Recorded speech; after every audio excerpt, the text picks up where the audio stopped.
Hey guys, good morning. আৰু আজি Sunday এটা পাইছে মানে 8:10 হৈছে আৰু আমি গৈছো ফ্যামিলি অলপ ওলাই দৌৰিকে ৰাতিপুৱা যোৱা কথা আছিলে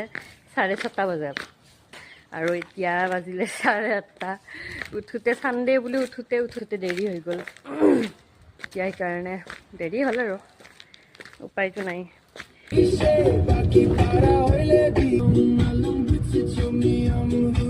আমি গৈ আছো দেউতাৰ এজন চিনাকি মানুহৰ তাত মই ককা বুলি মাতো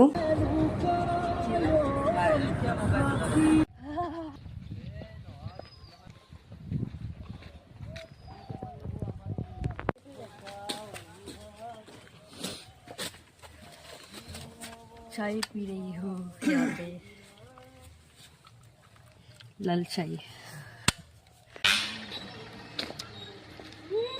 ভয় লাগিলে দেখিলে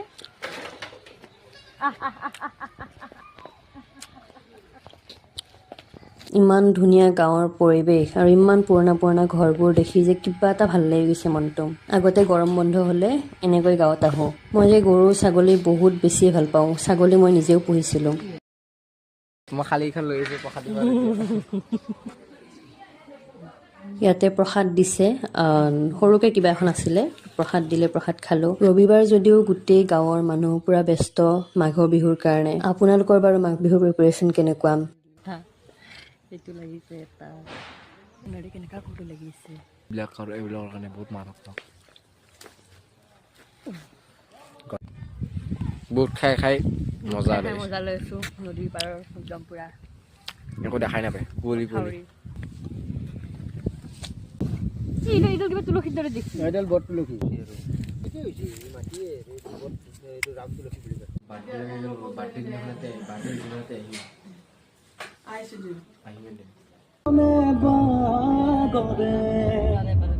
আমাৰ ওচৰত দাদাৰ গাড়ীখনত আহিলোঁ দাদাকো লৈ আহিলোঁ আমি এতিয়া আহিছোঁ মাহীহঁতৰ ঘৰত আগতে ঠাণ্ডাৰ বন্ধত মামাহঁতৰ ঘৰলৈ গৈ এইবিলাক উৎপাত বাৰু কোনে কৰিছে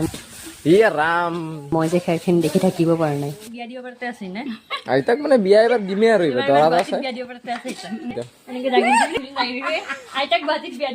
গাঁৱৰ ঘৰুৱা শাক ঘৰৰ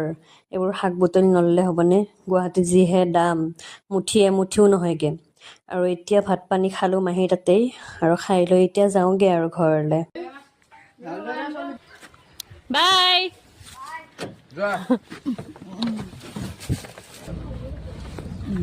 So আজিলৈ আহিছোঁ টিল দেন টাটা বাই